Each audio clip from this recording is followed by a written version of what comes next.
Hey everybody, welcome to Little Monsters Movie Podcast. Hey group, I'm Dino. Ted. Yeah, and you guys should know that by now, but we're going to say it anyways. That's right.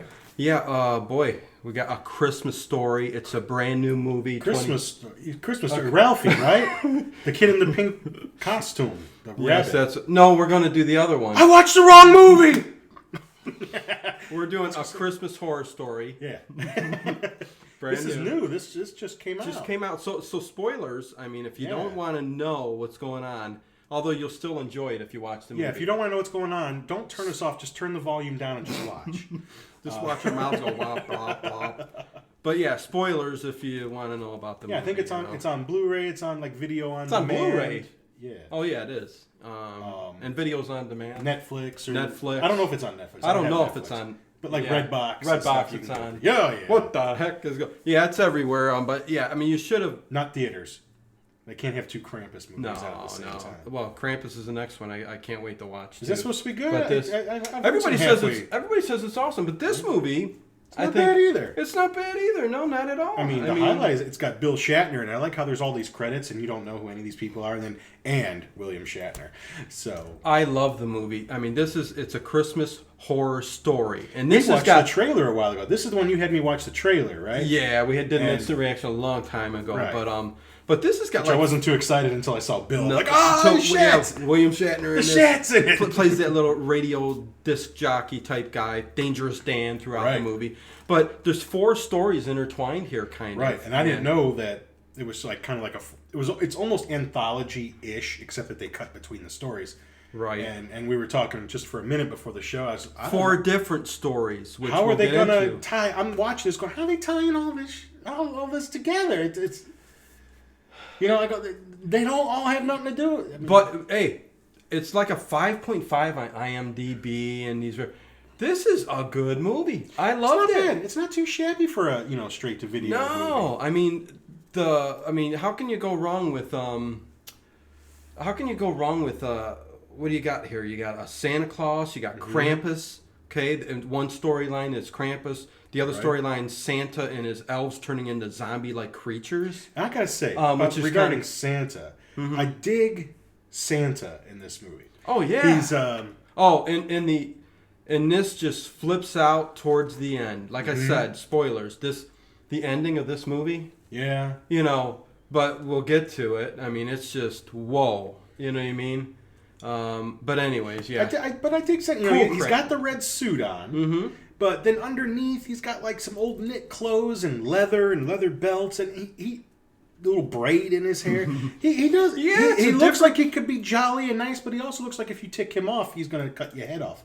And he's even got the staff like Sinterklaas had in the Saint that we did a couple weeks ago. Which did awesome. It's like over 3,400.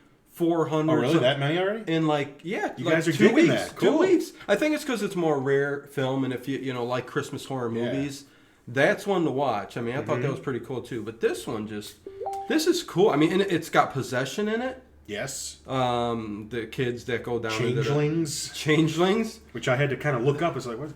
Oh, and I got to tell you another thing. I love the song that this movie starts off with. I was going to mention that. It's the opening theme of Carol of the Bells, but it's different. And if you listen to it all the way through, I was trying to find the lyrics, but they do mention changelings and stuff like that in the lyric. Yeah. When I hear the music, all I think of is that South Park Christmas episode.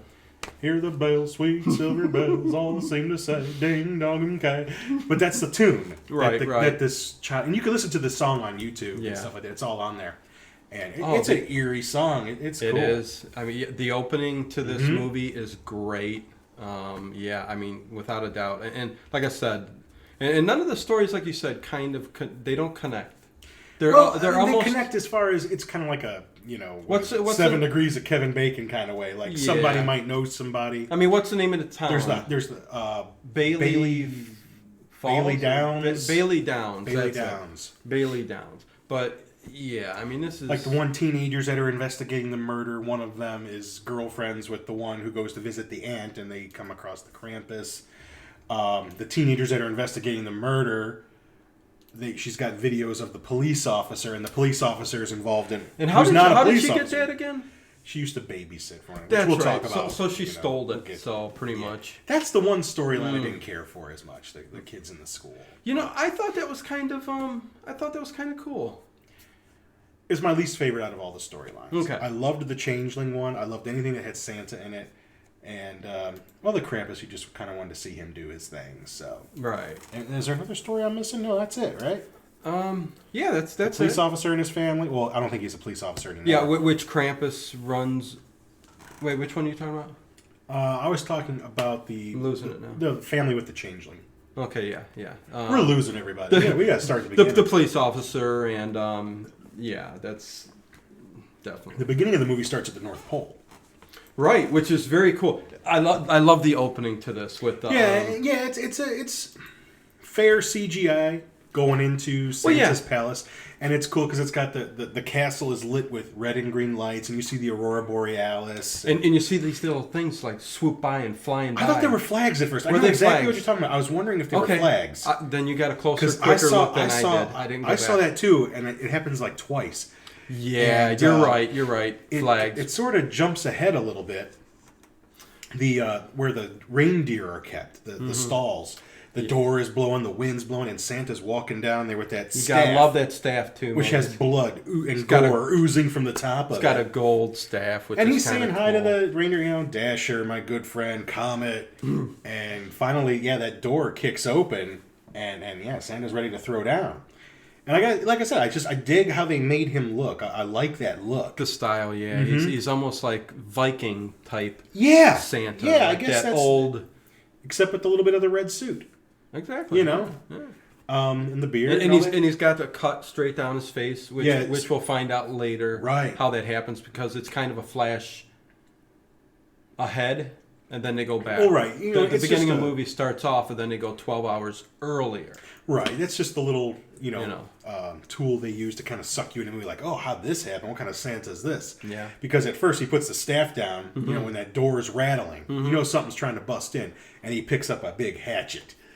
Big axe. And I'm like, oh, man, what's going down here? Killer Santa. Well, awesome. We're going to get to a Killer Santa in a couple weeks.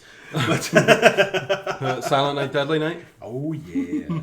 Oh, yeah. Yeah. But I like that. Yeah, he's creeping towards the door. The door blows open, bright light, and then it goes to, 12 hours earlier, which in this little suburb community. I don't think they ever really say where it is.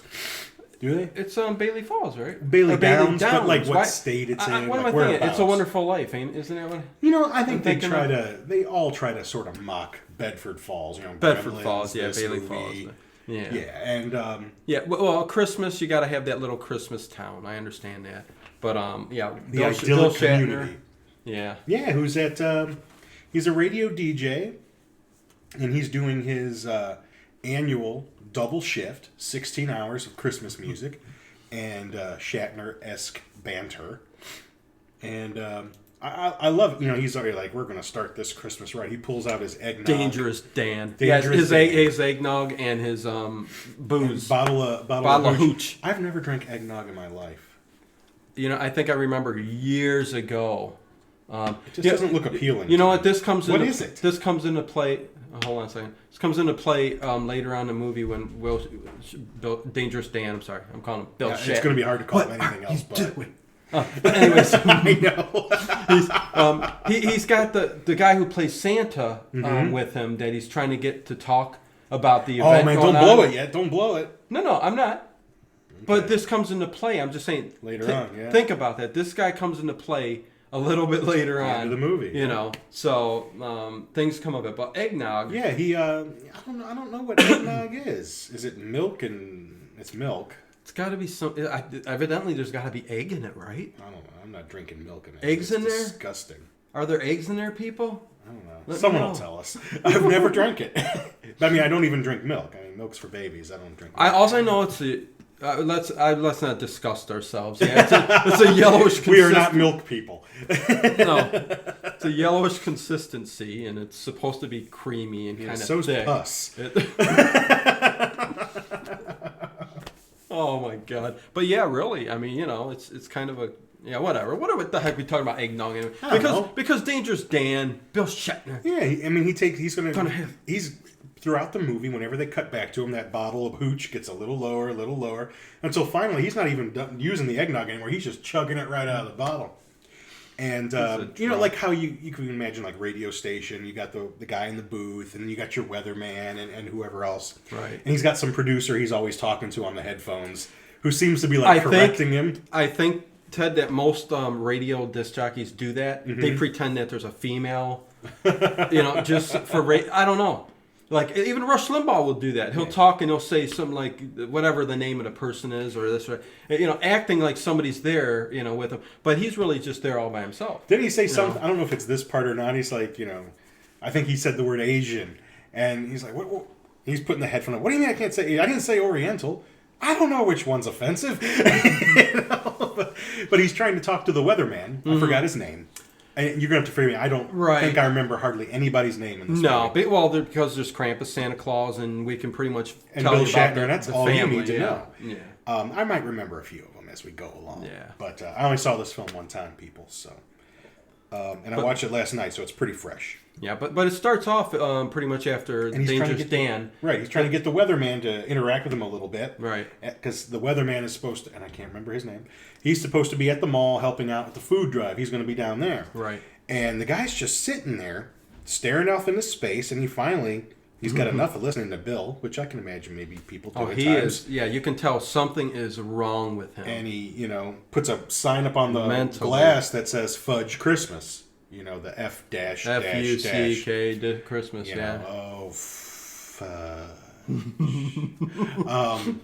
that's what it says. And just Christmas story. And Bill's just, Dangerous Dan's, okay, we're going to have a little music. I mean, it just rolls right off him like he doesn't care. Yeah, he tried to go with it, but even later on he calls the mall and tries to get a hold of him, and nobody's talking. And he's going, must be those wintertime interferences and stuff. As the film goes on, you come to realize that something's going on at the mall. Yeah. And we'll get to it because we're not there yet. Right. But it's not until the end it all kind of comes together. And I admit, I didn't expect that. When they put it all together, I'm like, oh. Right. So that's where this movie is kind of cool, in that. But now we're going to start with, I guess, the first of our, the next storyline. Storyline is the teenagers. Yeah. and four of them are, the one takes three. Takes off. Yeah, it's mainly the three. It's three. The girl takes off with the family. It's some kid. We don't know the names. I can't remember the names. I can't remember his name, but he's like the sound guy. And then there's the teenage girl who's doing the report, and she's all into her journalistic integrity. And she got that skirt and those little she got a little skirt on, and it's cold outside, and it's silly. She used to babysit for someone in the police department, and that's where she got hold of this video footage from their school. They go to some kind of preppy private school. Right. And evidently last year 2 students were murdered, and we get to see the video of the police officer going in, and one of the boys, it was a boy and a girl, the boy is kind of like crucified to the wall, and blood's all over the place. And then there's a passage on the wall. I can't remember, do you remember what the passage said? It's something, the day Jesus Christ was born. That's what it referred a child is born but I can't remember. On this day. To the world a son is given, or something. I think you're right. That's close enough. Something like that. And it's written in blood. Yeah. And as the officer is backing up, the girl's body just kind of falls down from the pipes, and it's a cheap jump scare. But it's whatever. It is what it is. And they want to go down into that area because it's all sealed off. It's like an underground, girls' dormitory area. We find out that this school used to be a nunnery. Right. And it's where a lot of girls that were pregnant, out of wedlock would go back in the day. Yeah. And, there's all that stigma about it. And they would actually probably do an abortion. Or maybe, something like that. Because I think that's what comes up with this storyline. Medical exam rooms in there and stuff like that. Yeah, they, or maybe she just miscarried. I don't know. But that's that storyline with those 3 teenagers that get stuck down there. But they're on Christmas vacation. It's Christmas Eve. And they need the keys to get in. This is the possession story of the movie. Right. Okay, we'll tell you which. So the one kid, not the sound guy, but the other guy, and I think his name's Dylan. Yeah.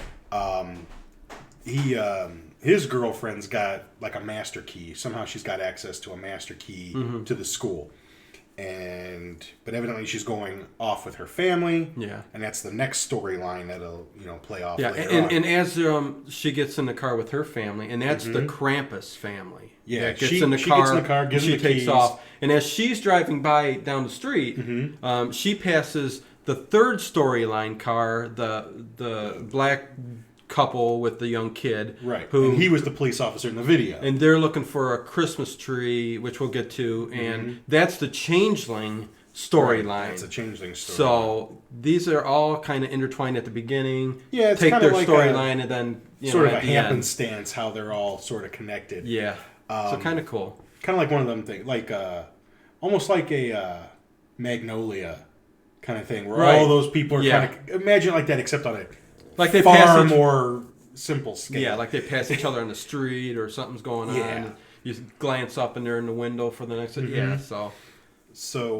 But we get to. And do you remember he's kissing his girlfriend goodbye? Her dad is in that car waiting, and he's feeling her. He grabs her. Yeah. I don't care how old you are. I don't care who's. You do that in front of me and disrespect. Oh.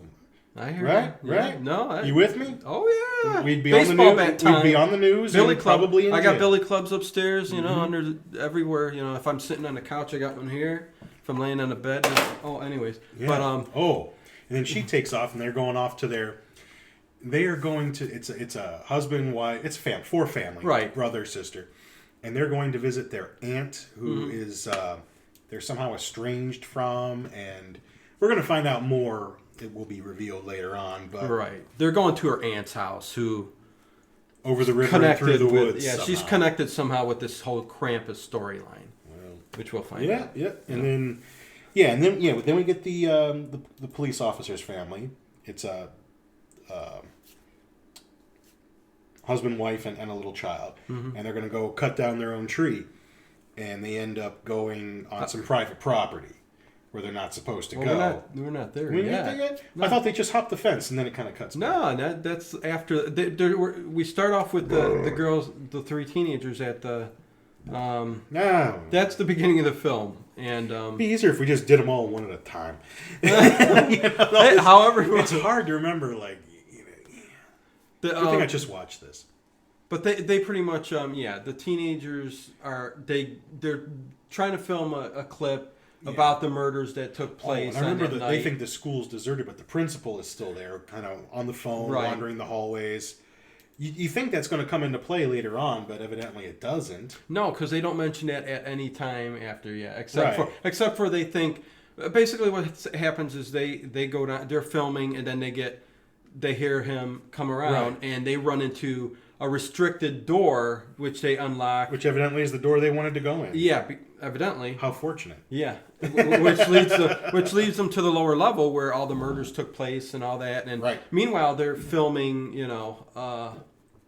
like a documentary type thing, and just little small little news stories, something like that. And they never really make it clear why they're doing it. If it's just for an internet thing, or if it's for a school project, or something like that. And then I think after that scene, don't we cut to the four family again at the aunt's house?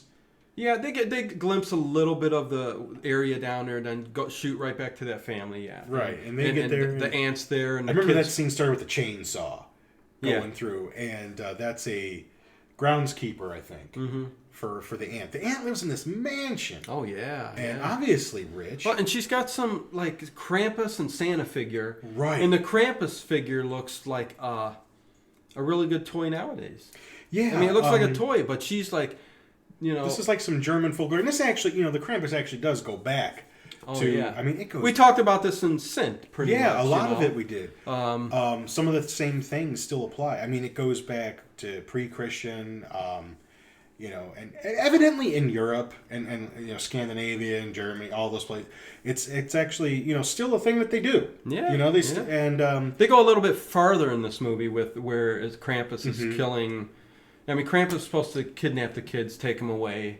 This one's pretty much punishes the naughty children, and they still, I guess nowadays. But this one's got no holds barred. Yeah. He's going after whoever. But it's really a thing, kind of like Saint. This is this still is a thing, and they still do little parades. I guess I've kind of read up that they've kind of cutified it a little bit. Yeah, Krampus made it only not became so bad. But right. I mean, it only became popular again like recently after all this. Well, I guess in Europe, it's always been a thing. It's just one of those things like St. Nicholas Day and all that. Because the next day is Krampusnacht, which is something they mention here. And the kid breaks that darn. Oh yeah, we got to get to that because I'd have killed him right there. And they are pissed. And but over here in the States, it's not really a thing. Like up until not that long ago, I never heard of a Krampus. I don't know what the hell a Krampus was. Me neither. I never heard. Here of in that. the States, it's not really a thing. No. We really don't know much about it at all over here. So, and it's kind of cool. Like now, I think it's going to be a thing. What's here. a Krampus? Exactly. Well, I get them like Yeah, it's my wife gets them once a month when you eat your wife's food. No, like once a month, and she gets really cranky and grouchy. Oh, she gets her Krampus. That time of the month, Krampus is coming. In the bathroom gets that funny smell. Oh, jeez. Spring breeze? Anyways. And there's these little figurines on the table like you're talking about. And everyone's kind of doing their own thing. The teenage girl who gave the keys. I think they're trying to represent how, because Krampus comes for the evil children. Right. I think they're trying to represent this because the girl, like you said, she's stealing a really expensive lighter, puts it in her pocket. And you later find out that she's kind of like, she just does it for attention. She just does it. Right. And she says, like, at least I'm not screwing other boys and doing this. Yeah, right. Yeah, even though they're probably going on her. But she said I could be worse or something. She's telling her mom. Which I can't remember his name. Is it? It's Derek Boy. I think it's Boy 1 in credits. I don't know.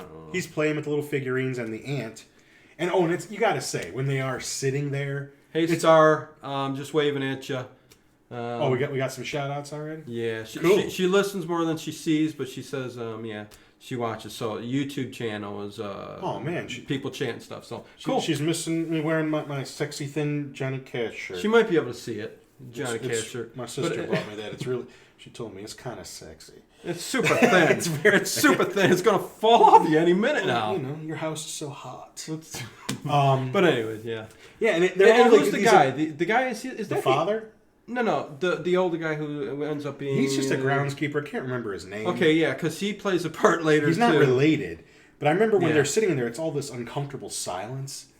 Because she's the rich aunt, and they're coming. Well, the father's coming to get money from her. I think he's trying to make some kind of peace or something to kind of worm his way. And the whole because the whole drive there and stuff, he's saying, "Can you act like a normal family?" Right. So evidently he's one of those guys no one who wants constantly to go. says that. And there's I say very that all the annoyed. time. Can you stop acting like little howling at the moon? I call my kids howling at the moon, blood drinking heathens. So. You tell them, you go, act like a civilized family now that we're going to be in front of normal people. Yeah, try to act like a savage, please. Can you do a little better and act like a savage? Funny.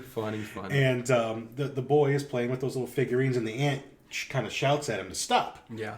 And then later on, I think she kind of walks away with the father. Yeah, they're going to go discuss their business in a more private area. And then that groundskeeper comes in and says something to the boy that he shouldn't. Oh, that boy comes in. That groundskeeper. Krampus keeper. Don't blow it. Boiler. The room. Yeah, the Freddy Krueger comes in. Why are you messing with me? And Jason, and they. Oh, this is that. That's a different movie, Ted. We're going way off topic. What? Did you see that? What? I don't know. All right. Anyways. He comes in there and he scolds the boy for touching him. He scolds him with a belt. And this is what you talked about. He broke it. He just takes it and purposely just knocks it right off the table. And breaks. That's it. No, I would bag him up too and carry him off to my house, you ain't walking out. See all these? My kids know not to touch any of them. My folks used to collect antiques. You've been right. And my dad, when we were kids, he used to put little labels on things, and not like you break it, you break it, you die. So that's so funny. It is not a lie. You break it, you die. You break it, you die. No, hey, I tell my kids, man, hands off these toys. I watch what I give them of my precious. This is our area. Come on. This is our area. Anyway. They got a whole house to mess around. But yeah, this kid knocks that Krampus figurine, and when it and breaks, it's like, you can tell so it's cool. like you can tell it's like cheap. I don't know that Yeah. they did great with the money. Evidently, they were given to make the film because this is. You like this film, right? Yeah, I did.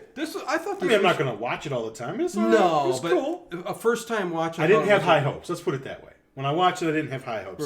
Exactly. I'm like that with like every new movie I see practically. You know, like, it's not going to be any Same good. here. And, I mean, most of the time I'm right. You know, if a movie's good, I'll say it's good. Yeah. All right, Mad Max Fury Road was just friggin' balls to the wall good. Heck yeah. You know, I didn't go in that movie thinking it was going to be the greatest movie I ever saw in my life, but it was one of the greatest movies I ever saw in my life. Oh, yeah. So, nowadays, you know, I admit it, and something's good, it's good. Yeah. So, I'm not. I hear you, man. Yeah. I don't try to hate everything. Yeah, you're not a hater. Nah. Ted's got his own YouTube channel. It's called YouTube Movie Haters. Movie Haters. No, and he's got a Facebook group called the Movie Haters Club. I'm not even on Facebook. Oh yeah, that's right. Ted writes letters to Santa. I actually deleted my with a metal pick and stone. Carve it into papyrus. He has no heat in his house. Well, I don't need any heat. The authorities came a couple times to talk to you about that because you got kids. You know, I just, you know. You need maintain a certain temperature in your house. They can put on sweaters. We can build a fire. You know, there's lots of plastic things in the house that we can burn. So. Anyways, where we are in this movie is now. Yeah, so that happens. All that. And then we get to Santa's. This is the weird part for me. Well, this is weird. Well, because when it starts off, it's a castle. You know, Santa in the North Pole, it's a castle. Right. And then when you get inside, they've got mechanized forklifts and... What the heck do you expect Santa's place to be? I don't know. I mean, Rudolph the Red-Nosed Reindeer, they didn't have that.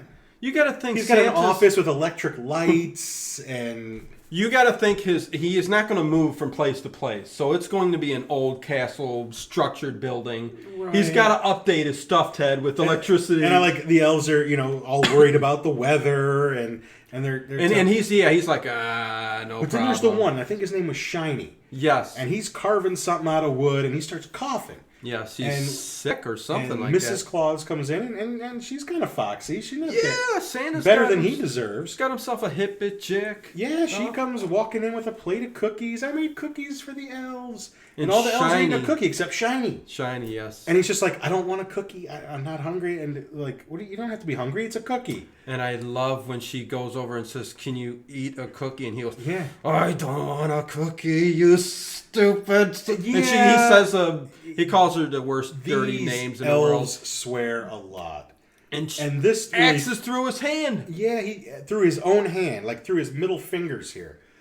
And it squirts over all their faces and stuff. I felt like that was unnecessary. And I'm not a prude or anything, but I felt like the language that those elves used was just way uncalled for. You know, it's a Christmas they could have been just horror story. They could have been just as frightening without the language. It's so weird. And these are real little people. I don't think they were digitally enhanced. These are little people. And they've got those voices. Tiny. Yeah. All right? They've got those voices. And hearing that kind of language come from those kinds of voices. I mean, it was like when we did Freaks. You know, what if Hans was you know, well, it would have all come out in German for him. Right. No, I thought it was cool. I don't know. I guess I hear you. But it is a Christmas horror story. You got to have them. So yeah, that kind of happens, and then it's sort of and lots of people are getting splashed with blood. And did they ever really explain how this happens? No, I mean evidently that's the thing. They don't really explain how this happens to the elves in the first, unless it's the Krampus doing it. Because Shiny, right? Yeah, falls over. He's the only one I know the name of. And he falls over, and Santa says. Or the elves start going, elves can't die, can they? Right. And Santa goes, no, they can't. Right. And because he's acting all sick and yeah, because evidently he's just got like something. in Lord of the Rings, man. And I guess I'll throw it out there. They pretty much spoiler that they pretty much turn into, because it's kind of a sickness and it starts going from elf to elf to elf. Right. It's like they turn into some kind of zombie elf. Sort of. They're living dead. You can chop their head off and they're still alive. Yeah, they're not. I don't think they're coming after you to eat you, but they're coming after you to tear you up. Yeah. And no, they're coming right after Santa Man. And... Yeah, they definitely, homie don't play. And No. So that Homie didn't play that. But that I don't know. Hearing those words come, I mean, because they use some real harsh language. I mean, oh my God! I mean, just the things they call Mrs. Claus. I mean, it's they don't. Yeah, they and I'm put it not out being there. prude about it. It didn't offend me. Well, it's just it kind of took me out for a second. Like, oh man, that's weird. Yeah, for I don't know. Like they could have been just as frightening without it, but it's. I'm not complaining about it. Really, no, it's not. No. It didn't ruin a movie for me. It's just it was weird hearing those voices say those words. Yeah. Well, then we shoot straight to the other the changeling storyline. Okay. With the family who's the police father, officer who's I don't know if he's out of work or he's on leave. Whatever. I think he's on like a psych leave. I think he had like some psych issues. Yeah. Somehow they separated because he had some anger issues. They snuck into private property to go cut down a Christmas tree. Yes. And they cut it down and they're walking back to their car. Yeah. And the little boy isn't with them. Who we find is asthmatic because he's using his little inhaler. Yes. Like Mikey in the Goonies. Yeah. But he's missing. He's there 1 second. He just looks up, and you don't really see anything that grabs his attention. But next thing you know, the folks turn around. He's nowhere to be found. Yeah. They look around. They find the inhaler, and they do finally find him inside a tree. A very cool looking tree. Yeah, like with the hollow inside. I want a tree like this in my house. Like a cool clubhouse. Yes. Kind of thing. A big giant house built around it. And from here on in, this kid does not talk. He doesn't utter elevator a word. up to the top. Oh, leaves and branches. You're right. I would love that. Yeah. But anyways, when they're kind of, you know how a parent will get if they find their child's been missing. You're yelling at them, but it's like you're not really mad. Right. And he says something like, why'd you do it? Why didn't you say anything? And then the wife yells at him, it was your idea to come out here. It's like you always got to blame the man. Yeah, exactly. I didn't tell the kid to go get lost. Listen here, Mama. Why you get that kid lost like that? That's right. But anyway, and then when they're heading out, she picks the baby up and carries it. Well, I shouldn't say baby, but picks him up, walks away with him. Being Mama Bear. Right. Dad didn't. Which we'll come to find out there's something wrong with the kid. Changeling. Anyways, we hop right back to the school. Wait. We gotta say, in the distance, you see a guy sitting on a snowmobile, and he's the guy that owns the property. And we don't know that yet. But he's watching there. He is watching them with binoculars. No, he doesn't have binoculars. But he's still watching them with a shotgun in his hand. He looks like Alaska mountain men. Yeah. Anyways, we shoot back to the school. Then it's the school again. And the kids, boy, that girl's cute. You think? Oh.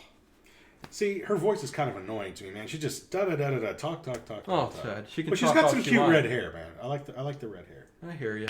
But yeah, they're down there. Basically, they get. Well, no, we don't know that yet. Okay. But they're basically just walking around, got the flashlights. There's all kinds of file boxes on the side. What's in those boxes? The whole wall is full of boxes, all like X-Files, walking down that hallway kind of thing. And I don't know what's in there. I'd be opening those up. You never know what's in there. Yeah, why isn't Ted on the right? Because the way I got the software set up is kind of switched it. But I'm going. Oh, am I reversed? Yeah, in the video. We're in both different sides. But anyway, so. Well, good eyes. Someone's, actually paying attention. Pat. Supposed to be horror movie review guy. Anyways, I'm the big guy. I get the couch. I stick Ted over there, and I got to sit a little bit higher, like the talk show host. Well, it's nicer than the little chair you start off with. The little bench. The little I used to have a little wooden stump. Anyway, bed of nails. Yeah. But yeah, they find the room basically. Yeah, where that happened. Yeah, where the kid was like up on the wall. Crucified to the wall. Yeah, they open that up and there's still some residue blood laying around. Some residue blood. You can still even make out the letters on the wall. Yeah, they tried evidently washing it down, but I don't know. It's still there. I don't know. Maybe it just faded over time. That's evidence. I don't know if you can just wash it away. Yeah. Well, the school's still in operation. It's Christmas break, but I mean, they say if these two kids were like boyfriend and girlfriend, they go down there for a little. Ooh la la or something. They never really say. No, they don't. I mean, well, they throw out there that she's pregnant, and we'll find out later.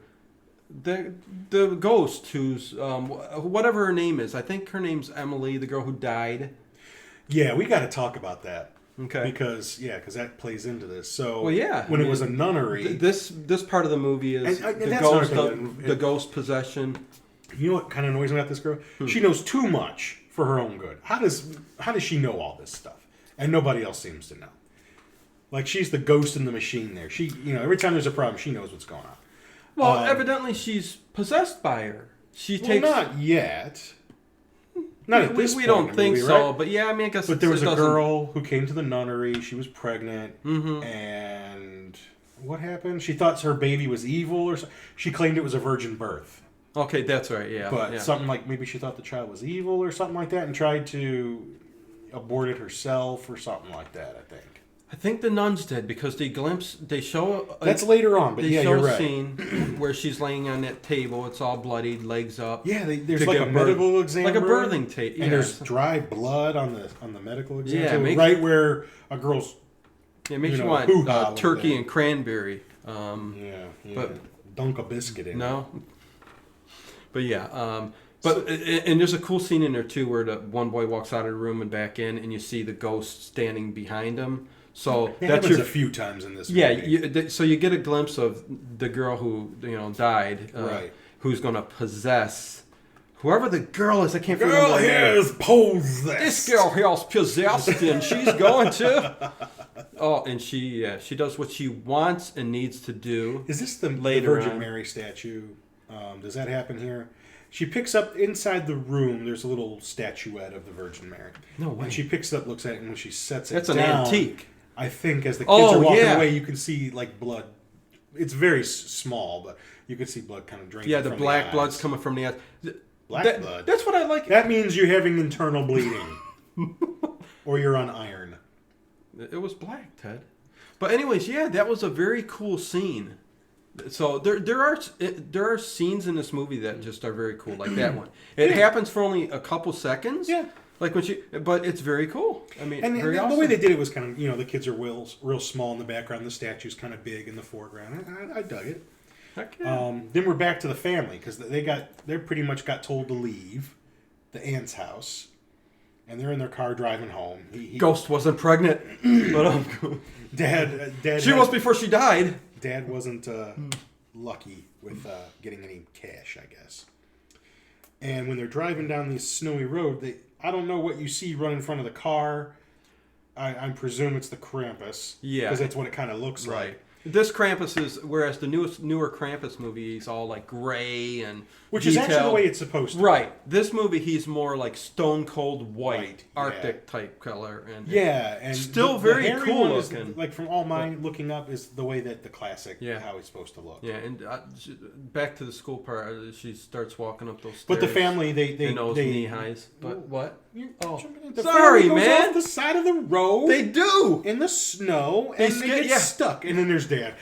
What do you do when you're in the snow? You just bury your ass. I never understood that, Ted. Why do people do that? I never understood. And maybe it's a knee-jerk reaction for people when you kind of get into a snowbank. I mean, just especially in snow, you're going to get ice. Put it in a lower gear and just go gentle. That's what I've always done. I just can't. Let's make it slicker and more ice coated.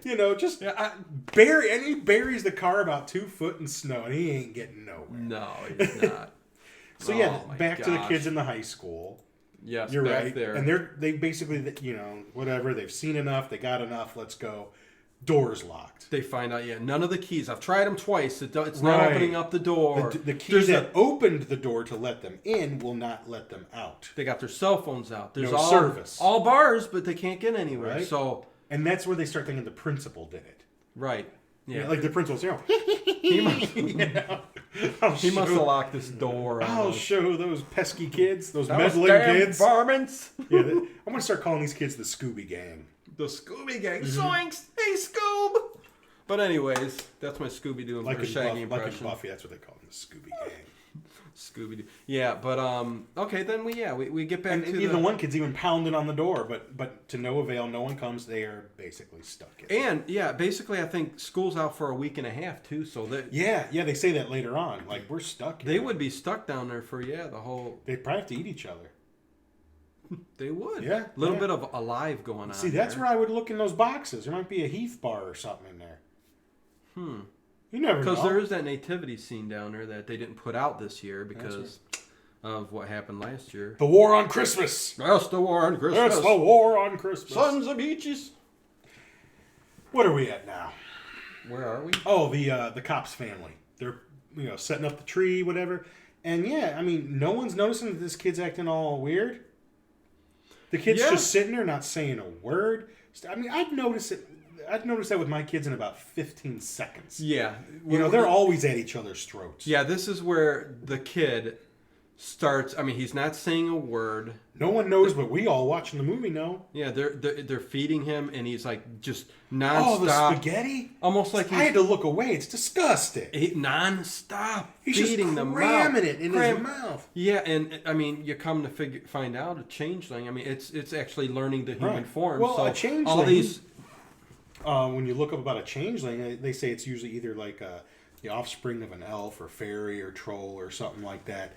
Who, like especially I think I read like with trolls. That's the they would want their their offspring to grow up in a good home. Right. So they would do that. They would switch it with a human child. And then they said like back in like the Middle Ages, this is sort of like a legend or myth, whatever, that grew out of maybe some infanticide of getting rid of kids that had deformities and things like that. Because farmers needed good, strong kids to work on the farm, and if you had a kid that was handicapped, they were pretty much depleting all your resources. Right. And I know that's what your mom almost did with you, because you were depleting the resources when you were younger and had one leg.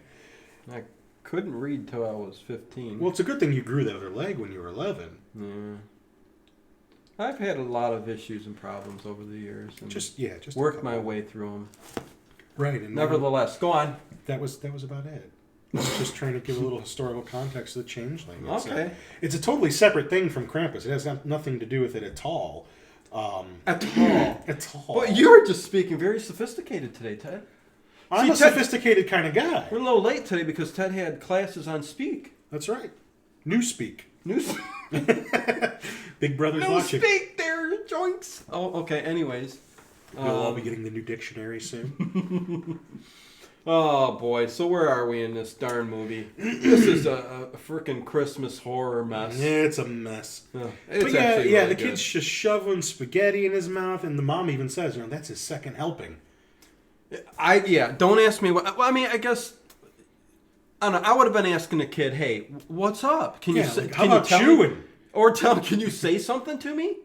Yeah, the kid stopped speaking. He didn't say a word. Maybe they think he's just a little traumatized from getting lost so bad, or something like that. No, there's something wrong. Oh yeah, I'm just trying to put myself in their place and think how they could be so stupid. Yeah. But she does even mention at one point, I don't know if it's at this point in the movie or later on, about taking him to a doctor, and he says, on Christmas Eve, what do you, and working in the healthcare field, yeah, I get that. You're not going to get the best of care on Christmas Eve, Christmas Day. Yeah. The good doctors aren't there that day. The good doctors.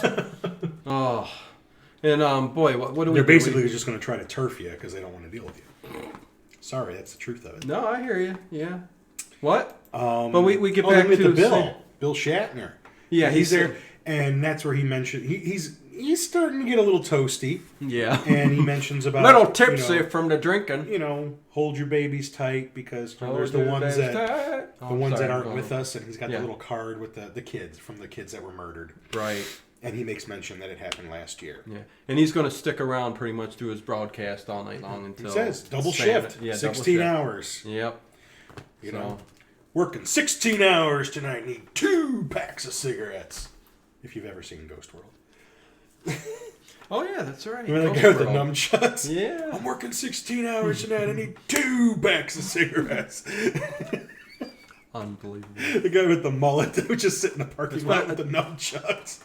I remember it vaguely. I'm going to check that out again. Fantastic. But yeah, here's where we're back at Santa's place, and I love how he kicks the desk at the wall because they start pounding on it and stuff like that. And Mrs. Claus is in there with him, and they break through. Yeah, I like how he gets his staff, which has the curly Q thing on her, sort of like what Saint Nick had in the Synth movie. Yes. And he's just on the side of the fireplace, just sharpening it. Yeah. That's awesome. It's awesome, but I don't know how he's sharpening it because it's all rounded. Well, maybe he's checking to see how sharp it is because he's cutting off pieces of wood with it. Whatever he's doing, yeah. Maybe just the staff itself has some kind of power to it. I don't know, but it works really well because Shiny busts his way in, and Santa takes that staff, swings it, and cuts the top of his dome off where you could see his brain. That was very cool. That was neat. I mean... And that doesn't kill him because later on Shiny's back again. Well, it may not kill a regular person either, you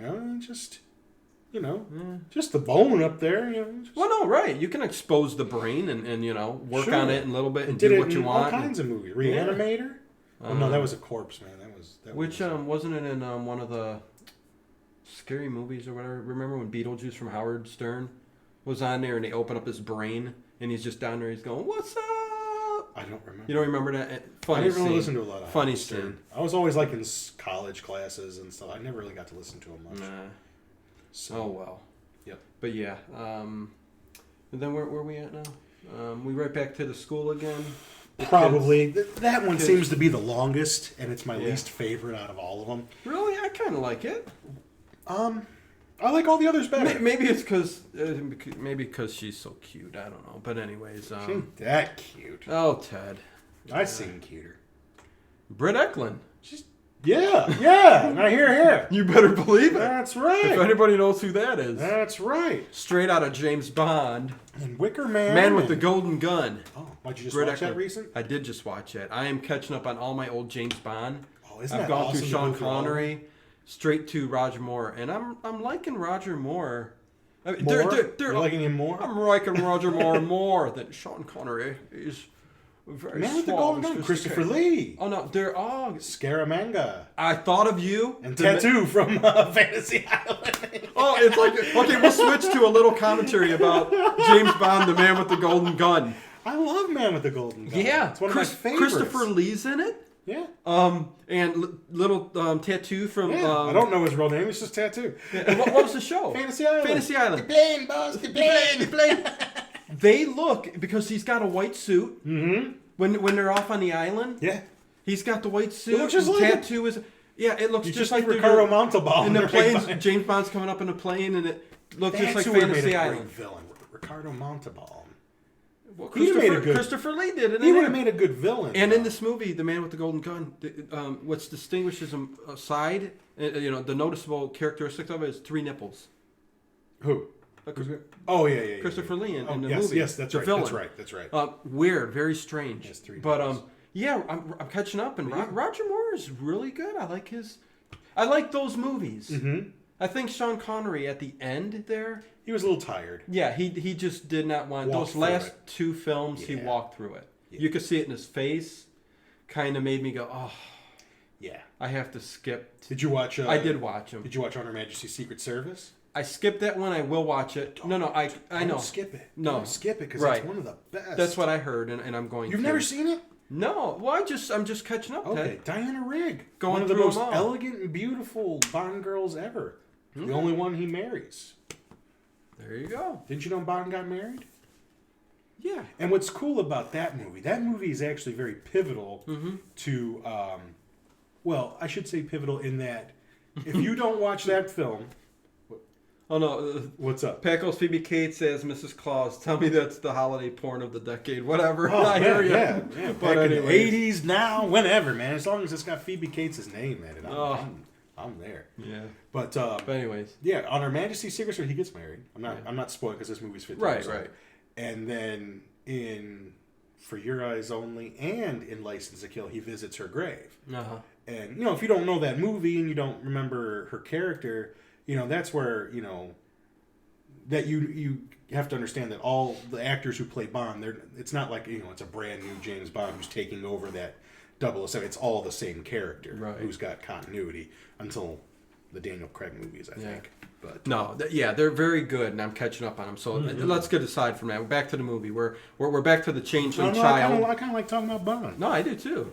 It'd be interesting to do those that one kids day. at the school? They were lighting some candles. They're still messing. They were still messing around down the school. That's a slower speed. Yeah, to there's the not much storyline. going on right there. Yeah, they're just stuck. building up. Yeah, but maybe a little creepy shadow or something. Yeah. I mean, and I think it ended where he's in the bathroom because he needed to go take a leak. The Dylan guy, the one whose girlfriend is the one who gave him the keys, who's now stuck in the snow with her dumb dad. Right. Because he went. Yeah. Idiots, but yeah, back to the house then, and she's taking a shower. This is the cop's family, right? Yeah, she's taking the a shower. changeling child, and he's basically, when she pulls the curtain back, the little boy's standing there just He's looking creeping at on her. a come up. Yeah. Oh my God! In a little bit, you know what scene I'm talking about? Yeah. Crazy. Oh, what? Huh? Who? Crazy by Elvis. But yeah, The and kid's watching. She's got her towel on, kicks him out, tells him to go back to bed. Yes. And the guy wants a little bit of hooky pooky. Yeah, he's wanting a little bit of sexy time stuff going on, but she tells him, "Come on, man, that's enough. That's enough. No booty." Well, you look at everything that's happened today. The guy. Well, no, I understand. Yeah, I get it. Why would you? But see, yeah, that's kind of how we're wired. See, chicks just don't understand that. It doesn't matter. It could be the end of the world. I mean, the world could be in flames. I'm down. You know what? Girls don't understand that. I mean, it is true. Guys can kind of put that aside. We can compartmentalize. Yes. Whereas it'll stick with, and girls don't get upset because I think you probably agree. I mean, some things can't be helped. Yeah, the emotional part thing with it, you give us enough time, we get it. Yes. But at the moment, there's a drive that goes, it's done and over with. Come on. She's coming in the room with just a wet towel on. I mean, obviously, she wouldn't do that if she, Exactly. She's giving me a kiss, so she wouldn't do that if she didn't. Unbelievable. But I hear you. She kind of, and he's like, whatever. And he goes to the fridge, gets a beer, and that's what I like to do. Just sit in front of the tree when it's lit, when everyone else is in bed, which is what I'm going to do when I get home tonight. And moping. And I don't mope, but I just, just like to look at the tree. Well, no, yeah. But it's nice when, because outside snow's falling. Right. They must live like in a 3-story apartment. Stone house kind of. Like but that. this is a cool part where, like I told you, kind of freaky. Not cool. This is freaky and disturbing. Man, because she's sitting there underneath the blanket. She's laying in bed, And you just see this something crawl underneath the covers, and you're going to think it's him or something like that. But he's out on the couch laying down. I never once thought it was the guy. I didn't either. Yeah. But she's going to think, because she starts this feeling sexual. The little like hand starts going. It's the little boy's hand going up on her boobie. Yes. Well, in between the legs and feeling whatever he can. And she's getting into it. So he's down in the wet area. Oh, my God. You didn't. Ted! The movie's going. Come on. She grabs the sheet. She makes a fist. There's children that watch our show. There ain't no children watching our show. There's some boogie chilling out there. If you're watching our show, kids, turn it off. No, don't turn it off. Just turn the volume down. Yeah. Look at the toys. But anyways, yeah, that's what happens. And she wakes up. She's freaked out. Gone. Yeah. It's gone. She goes and checks on the kid. Well, you can see really quick, go out the door. Gone. But yeah, very disturbing. One part that I really like is she goes to check on. No. Oh, well, I don't know. Well, I mean, I didn't get a good look at them. I mean, they're there, but they're covered up. I mean, it's not cold in the room because they're flat. I know. But anyways, floppy fun bags. What's up, Dish? Who? Just when you hear me holler out, it's just people in the chat room. Yeah, see, he does all this. I don't know any of you people. Well, Ted, I'm reading it. Ted, all right, I look at the comments, sometimes, but I don't usually respond. What's up, Dish Unless Outdoors? I've made a mistake. I think there was one podcast where I made a mistake and I corrected myself. You did in a comments. Yes. I don't like to make mistakes. I like to be perfect and spot on. Yes, I hear you. Ted is very. There's a lot of stuff in this cabeza. Yes, there is, and I give you props on that. There's a little bit of a brain right there. I couldn't do it without Ted. No, never. Because I'd be going. There was something in 1973 that relates to this movie, but I don't know what it is. And then I'd call you up on the phone, and I could ask you. I could be a caller. Maybe I could do it. Yeah. We should take callers. No, we should have like a phone with a coiled up wire. Yeah. Take calls. And on line 1, we've got Part that I really like is she goes to check on her son, and he's lying in bed with his back to her. Yes. And then when she leaves the room, you see that his face's reflection in the bedroom window, and you can't really tell what it is, but it's monstrous. Yeah, it's a very monstrous changeling look. If that's what a changeling looks like, I don't want my kids to look like that. They showed. You look it up. It was close to what it. Yeah, so that part's neat. I like that. That was neat. And then we get back to the tards. Back to the those jackheads. Jackass family. What kind of words can we call them? Stupid sons of beaches. They're all dumb, loopy lippers. So what? Dad's got a flare. I'm talking like this because IT crowd. Dumb, stupid, ippy lippers, bloppers. I was just thinking about that show. Ted, I'm catching up on that. Isn't it one of the funniest shows? If somebody likes BBC British comedy, IT crowd. It's not even a new show. It's no. Chris Dowd. Yeah. Is that? You would recognize him from lots of movies that he's been in now. Funniest show, man. I am just cracking up on because I haven't watched it in a while, and I just started again. Yeah. 4th season. Funny. Oh my god, am I cracking up? Do you remember the episode where he goes into the? And sorry, we're going off on a little tangent here, but this is really funny. When Chris Dow goes into the handicap bathroom, and he thinks he's flushing the toilet. Like season he pulls 2 or something. I don't remember. And instead of flushing the toilet, he pulls a string. He thinks is the flusher, but it's like a call bell if someone's in trouble. Yes. And once he realizes that, he doesn't know what to do. He doesn't want to get in trouble for being in the handicap bathroom. Right. So he just lays on the floor. And when they come in, like, what happened? What did he say? Because the British ambulance come and they're like, where's your wheelchair? Stolen. The rest of the show. But how? It was locked from the inside. Ted, the rest of the show, doesn't he act like he's handicapped? Yeah, he doesn't say it. He goes, I'm disabled. I'm disabled. Doesn't he try getting into a club or something like that? Yeah, it was. It was a club. It was a bar. Oh, it's funny. How did they get your wheelchair? It was locked from the inside. I don't know. IT crowd, man. Check it they're out. Carrying him through the club. And all his friends are just sitting there watching. That's a show. They put him in the wheelchair. They're loading him in a bus. Like the handicap bus to take him home. And it's like, you could get up at any time and just walk away. Funny show. I know. Let's get back to the movie. So good. Okay, we're... Oh. Sorry, guys. I could go on about that show, but seriously, in Britain, the seasons are short. They're like, I think, 6 or 7 episodes a season. So even in 4 seasons, you get like how much we get in a full season. Right. But there's very few episodes that are not gut-busting funny. Yeah, there aren't. 4 seasons to give it a watch. But anyways, we're back to Santa's... Come on, you got me totally up, man. We got to get to the movie. Santa's back, and the elves are chasing him and swearing because he tries getting in the elevator. And they got an elevator. That's the thing there. They got an Ted. elevator. But so much of it, it's such a weird mixture. Questioning? It's just such a weird mixture of modern and classic.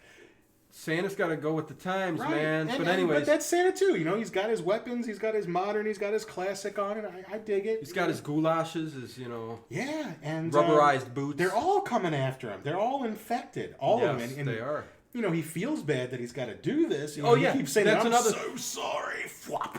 This is the thing. Yeah, he is so sorry. He keeps telling him this, but they're the living dead, man. They're the living dead elves, basically. And then that shiny comes after him with his brain all pulsating, and he takes that staff and right into that brain cap there. And I'm just going to say, watching this a second time through, looking at him doing all this stuff, and then the ending, wow. Yeah, I never got that. What a twist on the end of the movie. Yeah, but is this an M. Night Shyamalan movie? And you would think it would be because it's kind of... Shyamalan. And then I know that it cuts back to Bill Shatner. He is a hobo, Pat. The Santa in here does look like a hobo, but he looks kind of like a Viking, too. He's a jolly hobo. He's a hippie Viking. But anyways, we're back to Will Shatner. And I know that's Bill. what I think I call him Bill. Yeah, we're on first name basis. Yeah. Did you ever meet Shatner? I've met Shatner. Did you? Yes. I met Scotty. You did. In real life. Oh, yeah, that's right. Yeah, one of the Scotty. Comic-Cons. Or... No, he toured Blockbuster Video. When Star Trek 4 came out on videotape. No way. For anybody out there that remembers videotape. VHS. In the Cleveland area, James Doohan with Scotty came around to like 4 or 5 of the Blockbusters in the area and sat down and signed autographs. It was just like a little promotion to sell the video. Because it was one of the more popular Star Trek movies. And I think when it came out, they priced it to sell. Whereas, a lot of times the videotapes were like $100. Remember that when VHS tapes were $100? Oh my God. Like when you wanted Star Wars for Christmas, and your folks had to spend $100 to buy you Star Wars. Yeah, I mean, you're still paying that for DVDs and Blu-rays. You're not paying $100 for the hard-to-find ones. But anyways, okay, so... What's the most you ever paid for a DVD? Nothing. I don't buy DVDs. I paid like $120. I don't buy DVDs. For a Blu-ray. But I got every movie you could ever think of. Yeah. Anyways. Wait till those hard drives go. Hey! Wait till those hard drives go. Back to the changeling. Yeah. But when Bill's talking, though, yeah. Don't we start to get some inkling that something's going on at the mall? He's trying to talk to George, the weatherman. Yeah, because he can kind of hear something going on back. He's like, just be careful, stay at home. That's what he keeps saying. Just stay in your homes. The best thing you can do is just stay home. Yeah. That's right. Enjoy your Christmas holiday. Right. So we're getting a little inkling that something's going down at the mall. Oh, and that's where the kids that are stuck in the school kind of tie in. Who swears? That's where. That's where the kids that are stuck inside the school tie in with Bill Shatner a little bit and that guy at the mall because the one kid, the cameraman dude, was supposed to be at the mall helping with the food drive. Yes. While he's locked inside the school. So that kind of ties all that in there. Right. So yeah, back at the family with the changeling. Yes. Basically, the dad wakes up and he sees everything under there is demolished. All the presents. And he had a special present for his wife wrapped up. So he just got really pissed about it and ran. Because I think it was something like a snow globe or something. Because something was wet all over the floor. And like he was sitting on the couch and just woke up and everything's all opened. Mm-hmm. And gets pissed and runs into a room with his belt. He takes the belt off. Yeah, he gives him a couple whacks, and she's pissed because that's why they kind of separated to begin with because of his anger problems and stuff like that. But she ends up getting a call too from the guy from where they stole the Christmas tree from because it was big acres of property and it said no trespass. And he calls her up and tells her basically, "You're the ones who trespassed on my property and stole a tree. How's your son? How's he acting?" Yeah. And that's where it gets weird. Yes. And when he says, I think, does she hang up on him at first? No, she hangs up on him, yeah. But then she later on. Well, later on, but right now she hangs up. She thinks he's crazy. She's just like, because she's not going to believe. Because he says, bring him to me. I think he says, bring the changeling to me. Yes. I think he even says changeling. So that's when she's like, screw you, I ain't bringing my kid to you. Right. I mean, so I understand that part. And, so she hangs up on him, and then we're back at the school. Right. Always at the school. Always at the school. And they're all sleeping, okay? So, And then... I mean, don't ask me how they're sleeping already. The girl... Why would they be sleeping, Ted? Because they're tired. From what? Everybody else is up. It's cold. There's nothing else to do. Oh. And they're stuck. I wouldn't be sleeping. No. All right, I'll put it that way. I'd be figuring out some way through the... We would be busting windows, yelling at cars. Yes. I would be doing something. I'd be getting my BUTT out of there. Yes, I would be. I'd have been out already. But what happens is I'm a big guy. I could probably run up those stairs and keep banging into that door. Your finger would be... The shape of your finger would be right through that door. Yep. Just pound it down. Yeah, so... But she walks up to the cameraman kid and... Shines a light right in his eye. Come here, I want to show you. But she walks right up to him. They show her legs in the back, and you know what's going down. She goes, "Come here," and he goes, "Okay." Yeah. She's got the flashlight. She leads going. him into that room. That's the room where the kids were murdered. Yes, and she basically tries to get his pants down. Yeah, she's trying to get some, And then but look at him. We come to find out though, this is the part where you get to the possession. Yeah, this girl's possessed by that girl. Yes, and she's trying to get herself pregnant. Yep. So this guy, man, he's got some morals. You know, he doesn't mind grabbing his girlfriend's booty in front of her father. Right. But by God, he is not going to have relations with another girl when nobody would ever find out about it. But I'll cut it there. But anyways, they're basically she's on the bed. She's trying to lure him to have, and he tells her, "It's not going to happen. Not going to happen. I got a girlfriend." Then they get a quick glimpse of her looking at the crucifix up on the wall. Yeah, and doesn't it start to shake a little bit? Starts to shake. Yeah. And we're just going to leave it right there because we'll find out what happens. End scene. Yeah. And then, what did you have for dinner today, Ted? I had 3 slices of leftover pizza that gave me the worst heartburn. Why are you asking me? Right. Oh, it's interlude, intermission. Interlude. You guys want to go get a snack or something? Go ahead. Isn't it great time for the concession stand?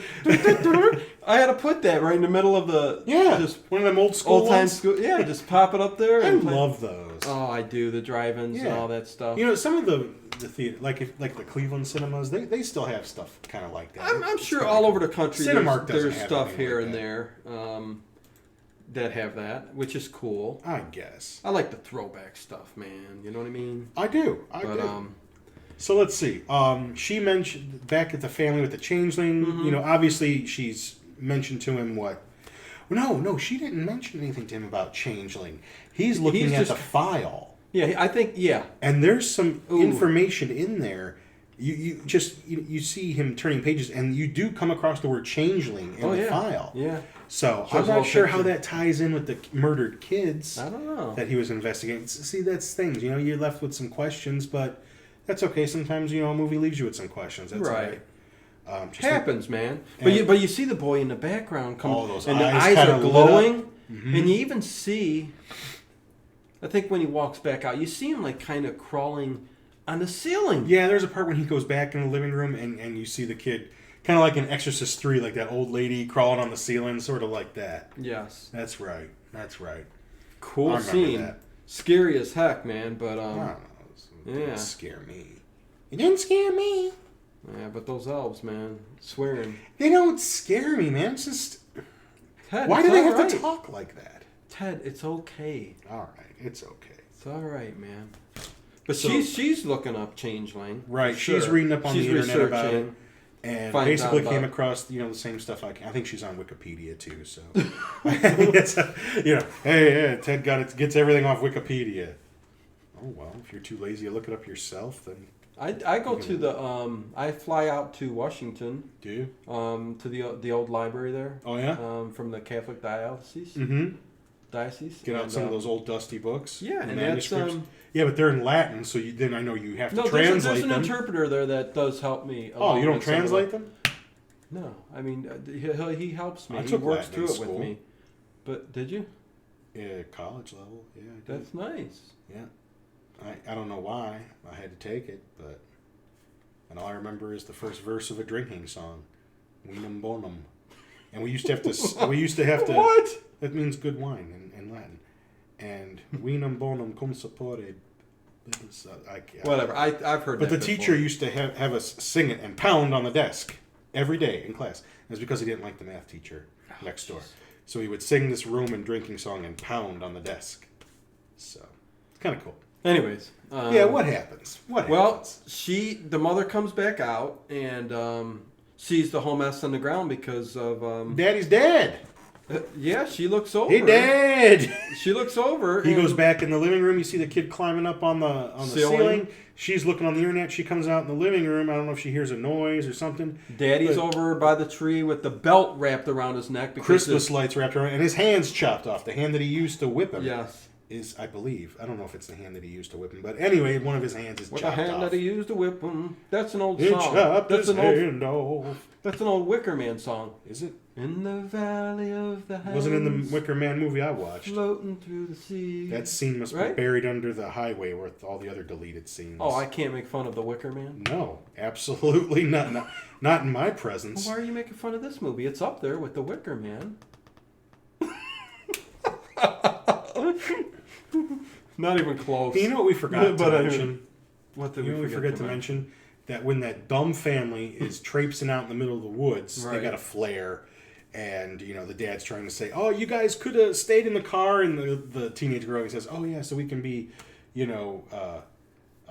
targets for, hillbilly rapists or whatever. Yeah. When they're walking through the woods, you just see something flash, and Dad gets, like, his belly cut open. Yeah, like he's got a big, huge whip. Yeah. Which, it's chains with some kind of... Yeah. I don't know, some kind of phantasm ball at the end of it. And cool Krampus instrument. I guess. Weapon. And, he ends up dropping the flare or whatever, and the dumb son goes to go pick up the flare, and he ends up getting dragged away. Like, you don't even really see what drags him away, and they can't find him. And then the family ends up making their way out in the middle of the friggin' forest. There's a church. No roads, but there's a church. Yeah, they ran to... Well, they got to run somewhere, but yeah, they all get in there. The father's admittedly, laying there. if something was hunting me, it's probably where I'd go. Right. And I think they even said, well, the dad's laying there all, but I think they say we should repent or whatever. They're in a church. He's like, maybe if we tell our sins. Yeah, because they've seen little flashes of what it is chasing them. They haven't gotten a dandy look at it yet. I don't know how they would know exactly who I don't it think is they know or it's a what Krampus, it is. but Right. But they think, well, maybe if we confess our sins, because the girl mentions that maybe it's the Krampus. Because it's Krampus now. Yeah. From sundown to sunup on whatever. It's Christmas Eve, but everything that I read says it's like December 6th or something. But right. They did whatever. Yeah. And it's almost exact there. Exactly. Whatever. Close enough. But this is where you find out the girl says she stole something. Right. And what she says, maybe we're being punished. Right.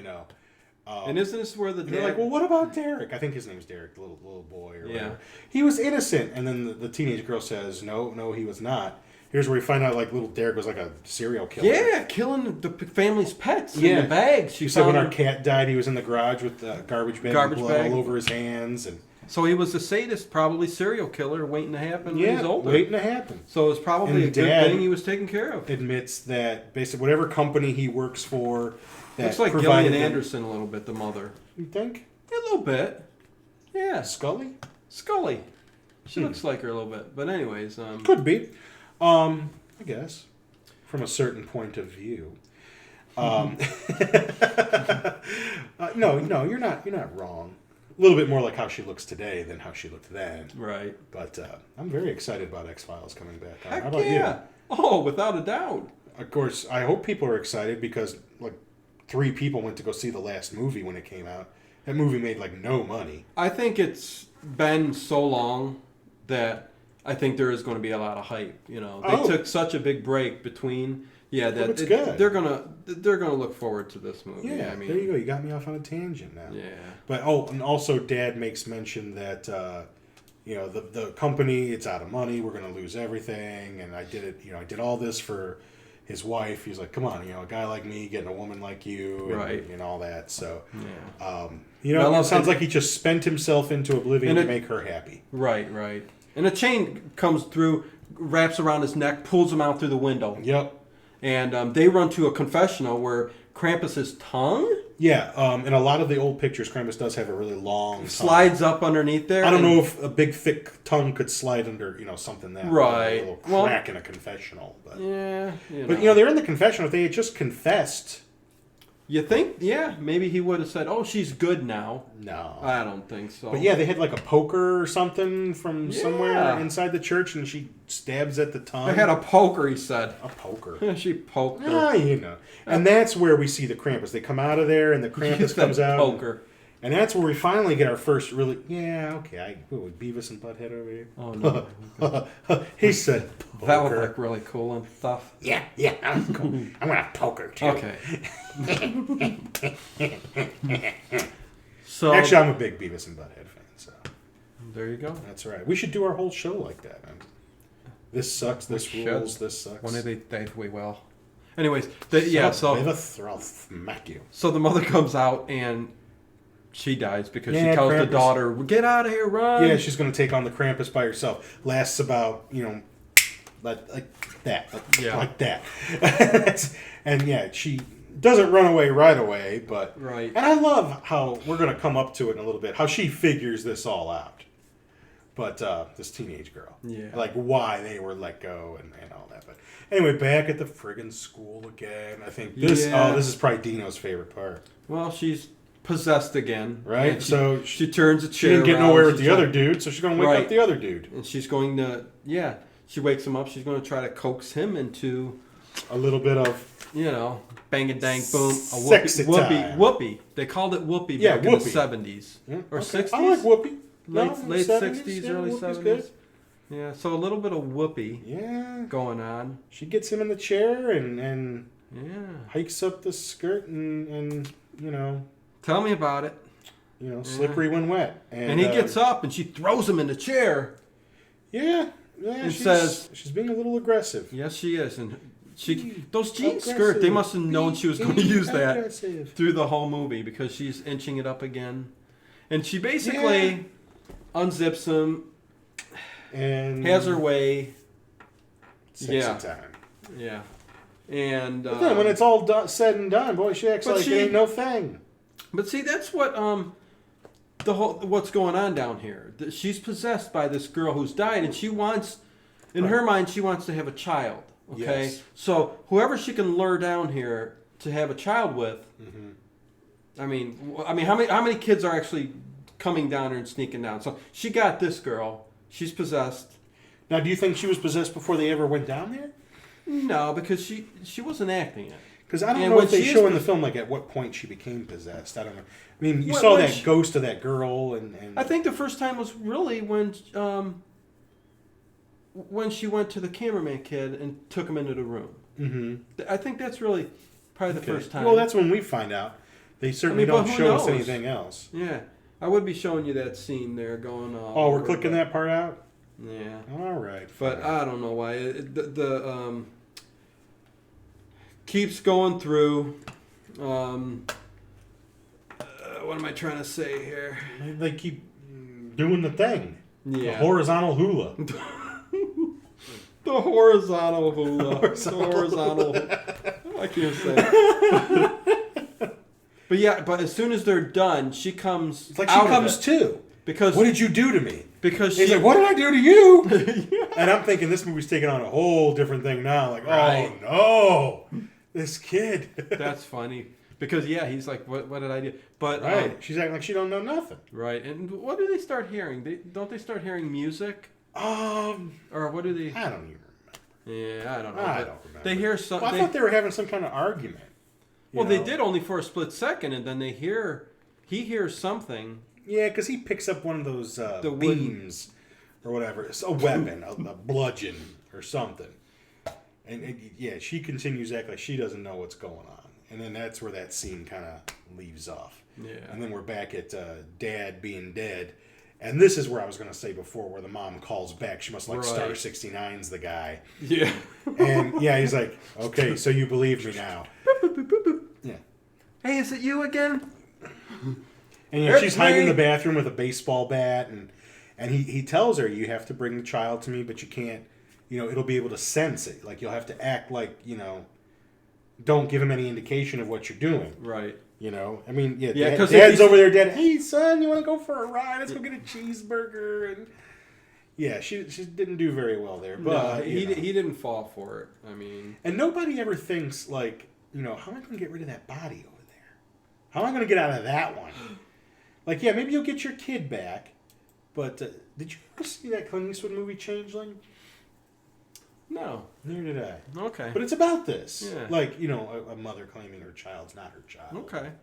I think it deals more with mental illness than anything else, but...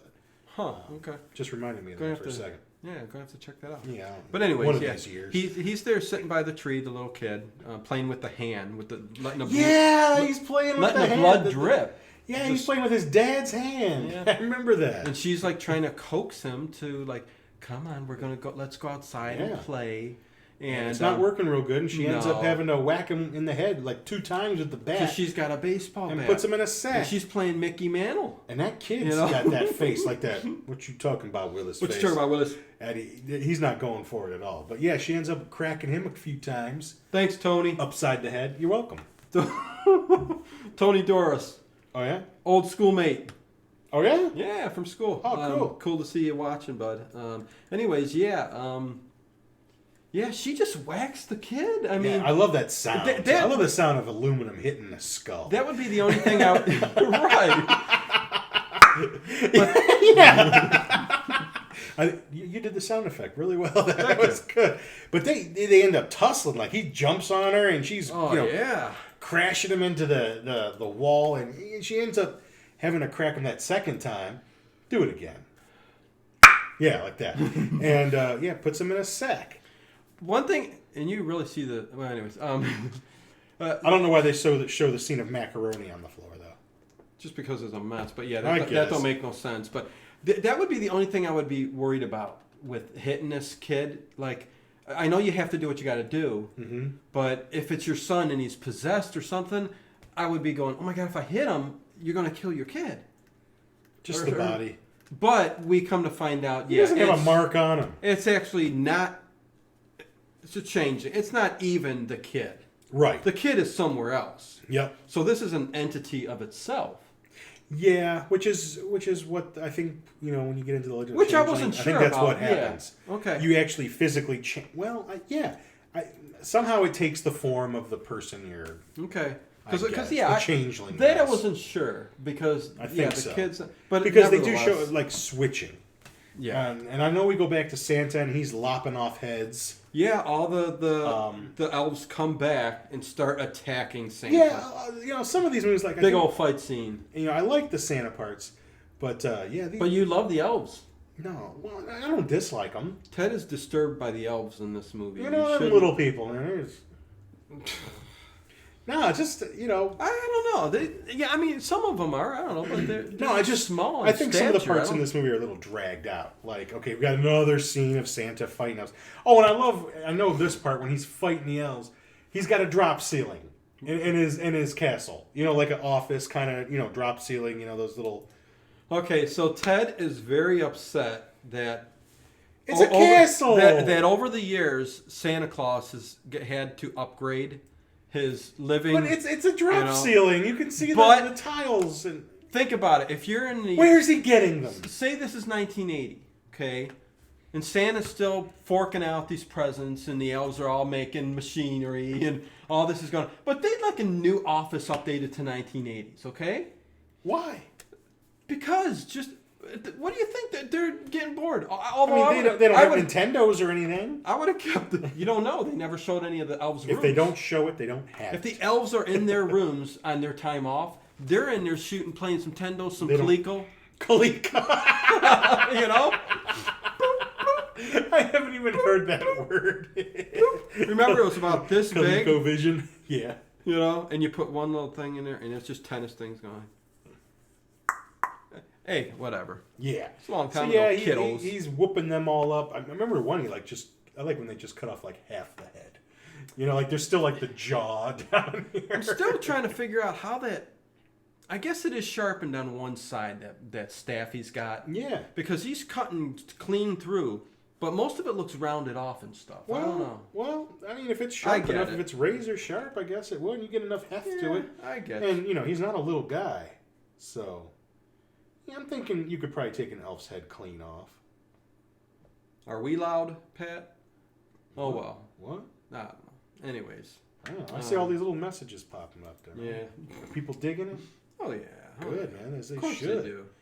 But, yeah, Shatner's back in the... This is the part I know where he's just taking the bottle of, Yeah, it's almost gone. Yeah, that's what I'm saying, man. I mean, I can't believe he's on the air and they're letting him work it through. You know what? The whole bottle of hooch is almost out of there. He's a legend. You let Bill do what Bill wants to do. Yeah. I would not get... I remember we had a Comic-Con here. Like, I don't know if it was last summer or summer before. Is that where all the comedians get together? And a comic book type convention. Yeah, but there's comedy cons. Comic. You throw me off with that stuff. You catch me off guard.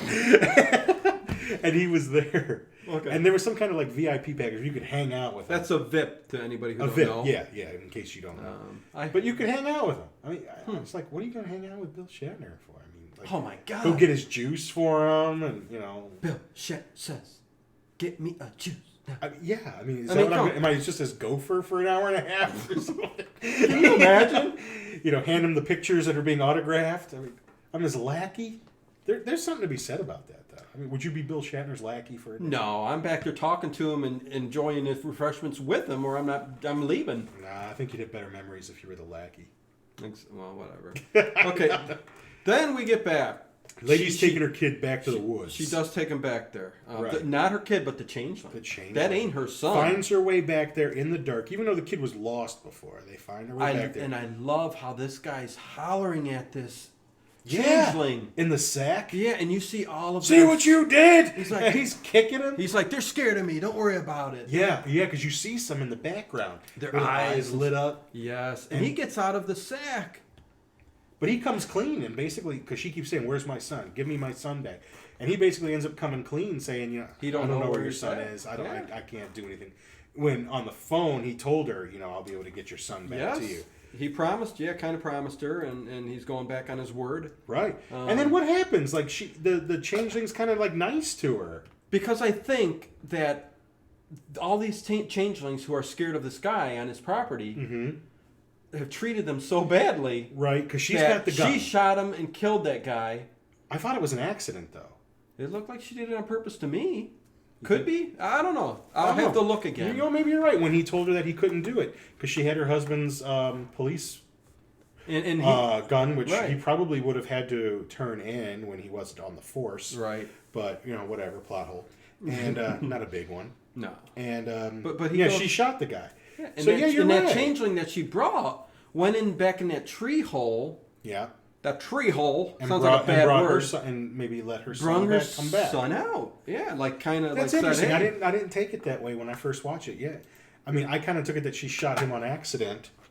I thought maybe she was trying to actually shoot the changeling, and accidentally shot him. But I'd have to see it again. Maybe he did.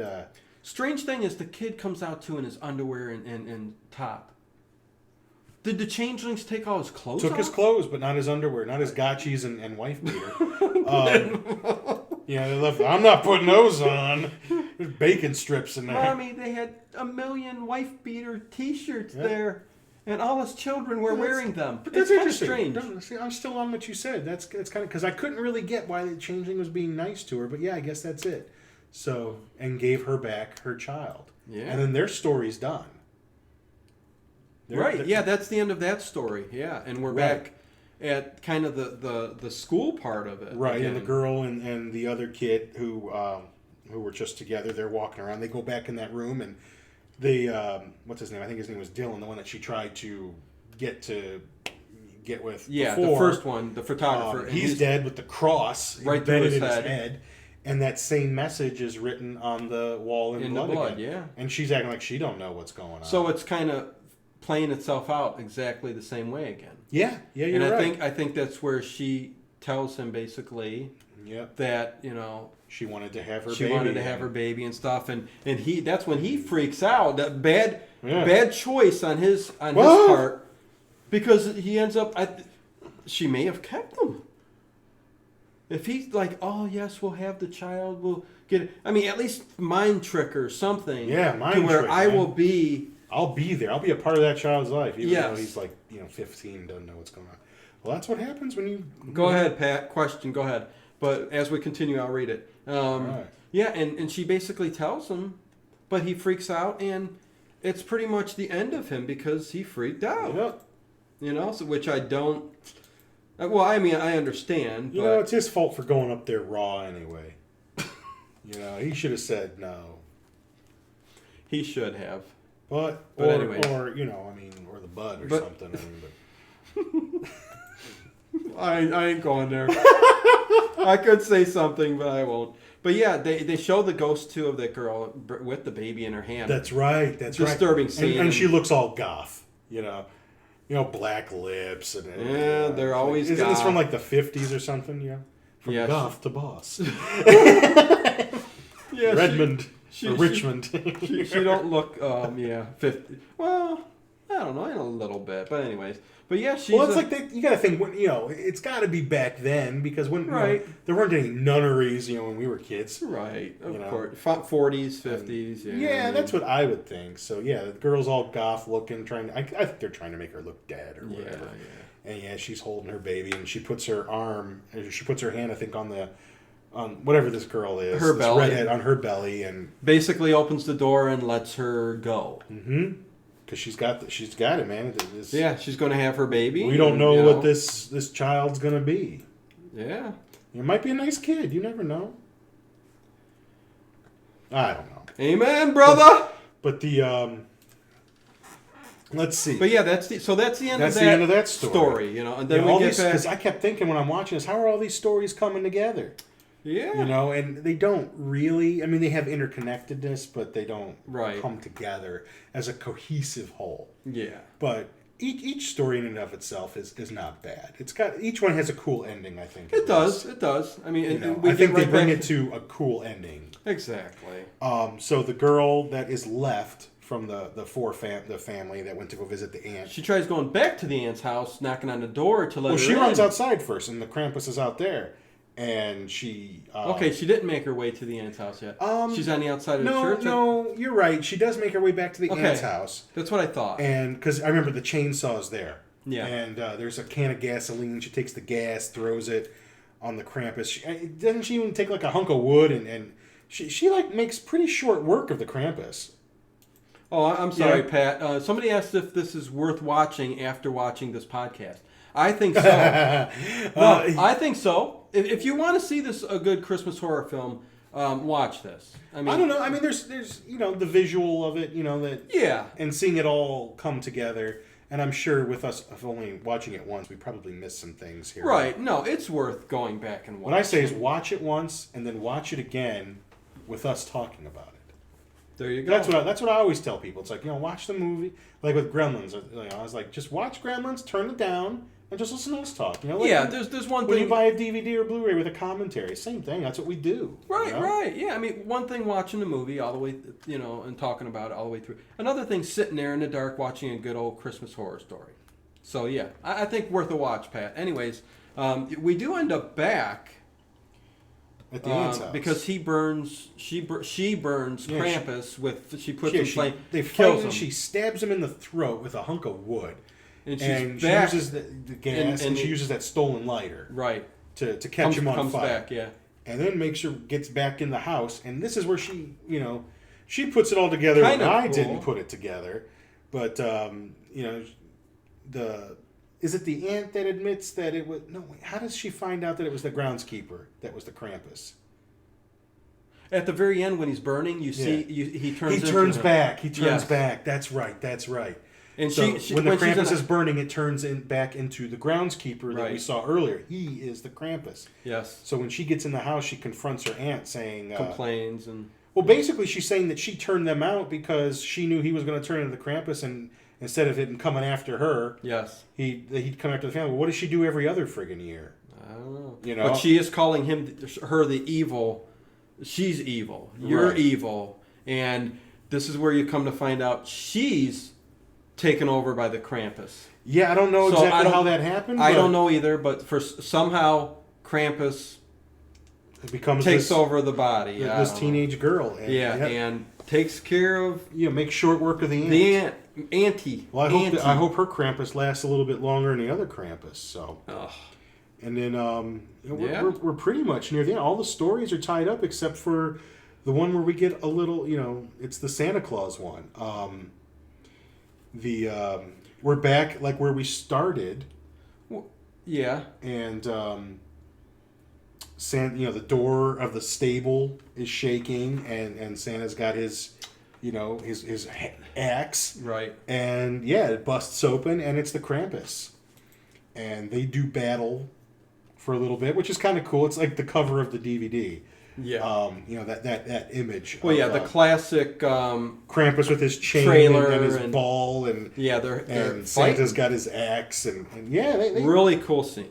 And like I said, this one's a little. They look similar, like the new Krampus movie in this one.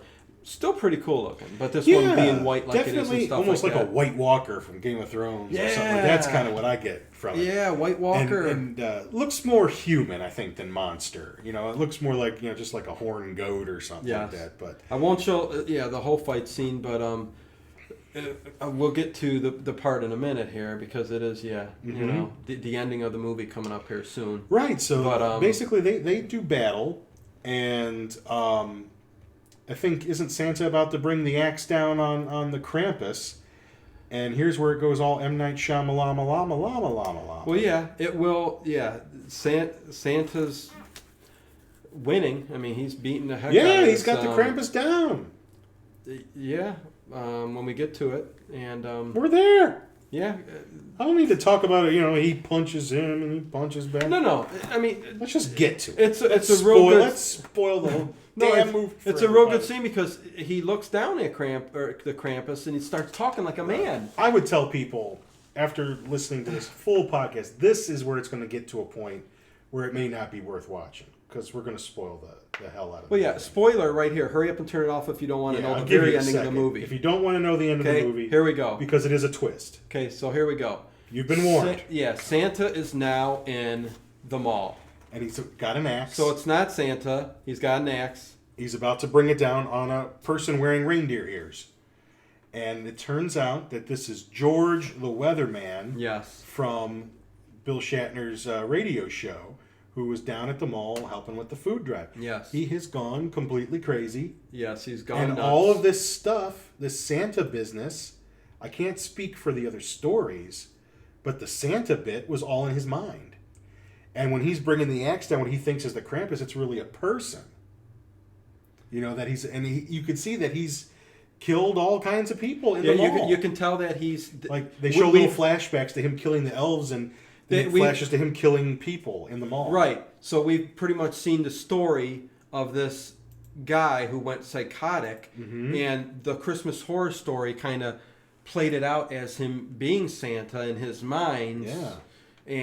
But he's really this psychotic Santa Claus in the mall who just went mad and couldn't take it no more. Yeah, police end up coming in and popping off rounds and kill him.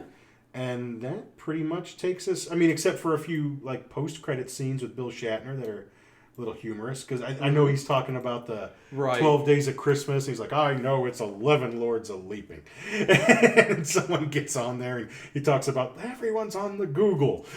Everyone's on the Google. Yeah, something like that. So yeah, I'm sorry because it did have a twist ending that I didn't expect, but then when it goes back. Unimpressive, somebody said, but oh well. Yeah, you know. I kind of like I like the twist. I don't know. They had to do something. This might be where it might be better off watching the whole movie through. Like you said, is it worth watching? Yes, it is. If you're looking at this and you saw the ending, I think it was a pretty cool ending. Yeah. I mean, you know, playing out the picture of this Santa guy from the mall going crazy.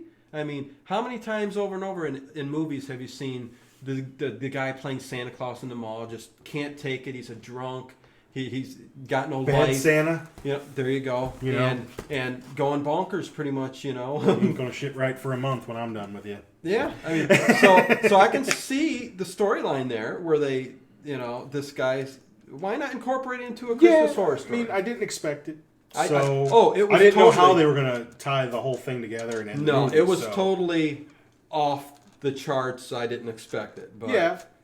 Yeah, I'm not giving it like, you know, an 8 out of 10 or anything like that. But it is what it is. And others may, you know, think different. But, you know, hey. It wasn't horrible. We've done way worse. We've done way worse movies. I'm not giving the movie the best movie ever made. Right. But it was all right. To watch once, it was all right. Right. Yeah. I didn't dislike it. And I'll watch anything with Bill Shatner in it. Yeah. You know, just the fact that, you know, they got him to do it. I mean, to tell you the truth, he probably didn't even know what movie he was doing. He was just, okay, I'm doing this radio. Sure. Yeah. He's watching. What kind of picture is this? You know? What? Put me in a film? Spock. What do you say? I can do that film. Good. But anyways, hey, I'm the kind of person, like, a lot of people can watch good movies over and over and over, okay? Or even a couple times. I'm the kind of person who, if it's a basic okay movie, good movie, your run-of-the-mill movie, it's probably a one and done for me. Yeah. You know, most movies out there are one and done. Yeah. There's certain movies that might be average to the ordinary person that I will watch over and over. When you're talking Gene Wilder movies, Woody Allen, you know, and then certain other just clicky, you know, Burbs I can bring up, Clue. These are movies I can just watch a million times. We've all got ones like that. Never gets old. So, you know. This ain't one of them. No. Maybe for somebody. Hey, one man's garbage, another man's treasure. Exactly. But it was all right. I mean, it was... I was entertained for an hour and a half. I watched it. I wanted to see how it all came together. Yeah. Didn't expect the end. Not saying it's the most creative ending. But, you know, it was one way to put an end to the movie where you went, oh, okay. And I'll put it out there. And I never thought that weatherman guy was the Santa Claus guy. It was the same actor. Right. And when I saw him, you know, because he didn't have the beard or anything. Oh, I knew. Yeah, I didn't know that. Well, you didn't know it was him when you saw him there. When he was sitting in... When he put the sign up that said F Christmas. No, I did. I swear to God, Ted. Why would I lie to you about that? I don't know. No, I saw his face. I caught that. I didn't catch it. And I didn't even but have you weren't glasses supposed to catch it. That's the thing. So you're just... Well, through the whole movie, you're just way up here, and the rest of us are way down here. I don't know what to say. I caught it. But anyways. Powers of observation. Hey, I've seen worse Christmas horror movies. But anyways. I've just seen worse movies. Which one are we doing next week? Are we going with Black Christmas? I think next week we will do 1974, Black Christmas. There you go. Not the new one, because I didn't even watch it. No. We're going to go with the old school Black Christmas, which is a good freaky movie. Yeah. Try to watch it beforehand, because it's a classic. If you've only seen the remake, you got to watch the old one. Yeah. Go watch the old classic, 1974. And then our last edition of the holiday series will be Silent Night, Deadly Night. Again, you know, the original. Yeah. Which is hilarious. Oh, yeah. Since speaking of hilarious, I know we always do horror movies, okay? But I think coming up maybe next month or so, we will be doing, everybody will be doing probably the New Year's, what's that? What's the New Year's one we're doing? I don't know. There's one movie called like New Year's Evil or something like that. But it's the only like horror movie I could find with New Year's in the title. But anyways, we are going sometime next month, go on a... way off here on one. We did Pink Panther a while back, and people love that. So it got plenty of views. It's up about 3,000 views. But anyways, we're going to do a marathon. It's a 3-hour movie. Mad World. One of the funniest movies ever. This was my idea. So we should do just a big epic 3-hour podcast. Yeah. I'm down for it. Oh, that one's going to be rough. Comedies are tough to do. They are, but you know what? That's where it's going to pay off to kind of know who. You know, Debbie does Daleks. We could do that. Can we get away with that one? I don't know. Well, yeah, we don't put anything up, but I don't know about that. But yeah, we'll Pat says that. Anyway. Is there an epic 3-hour porno? I think that's impossible to do. Although there are some cheesy dialogues in some of these old. Anyways, you get off. But it's a mad world. It has back in the day in the 60s, it had every comedy actor in it, and it was just. Well, we can go off on that alone. Every actor, we could talk about them and their movies, and then the funny. It's a funny movie. Yeah, so we will go off one time next month. We'll warn you ahead of time. Yeah, we'll warn you ahead of time. But that's going to be a long one. That's going to be a big because the movie itself is almost 3 hours. Bring snacks, man, and I'm going to have stuff to bring to food. Drink. Oh yeah, we will. Yeah. We'll set everything up, man. So we're going to be laughing like loons. Every once in a while, every few months or so, we're going to throw out one in there that's not horror that we love. And this was I just watched it recently, and I was like, we got to do this. Who's got a commentary? There's put 2 up. I don't know what that means, Pat. But yeah, who's got a 3-hour commentary on? Put 2 points up. Mad world. Anyways, is there like a Lord of the Rings epic kind of porno movie? Really good production value. Did you see the Star Wars one? There's a Star Wars XXX one, and it's actually got very good production values. I think there's probably you skip past the spoof on all the good stuff. Yeah, like there's a company out there. They do every good. There's an Avengers one, a Dark Knight one, Spider-Man, but it's very good production values. Cool. They're almost worth watching for the story. I could see it. Yeah. Especially with some T's and A's and the whatever. No, I mean, the Star Wars one's got CGI, C-3PO and R2-D2. Oh, man. But C-3PO talks like he's homosexual. Like at the beginning when the ship's getting blasted. Jesus Christ! Jesus Christ. What are you doing to me? Oh, my God. It's funny. It's funny. Anyway. You can watch it with the wife. It's getting late. Yeah. It's past my bedtime. Yeah, it's time to make a run for the border. Yo quiero Taco Bell. Oh, you're going there tonight, man? Yeah, I gotta move my bowels. Anyways, hey, Facebook group. Check us out. Horror Town. You could look that up. Facebook group. Facebook group. The Little Monsters Movie Podcast. Check it out. Whatever. Anyways, okay, next week, man, Black Christmas 1974. Good one. I got it all ready to go.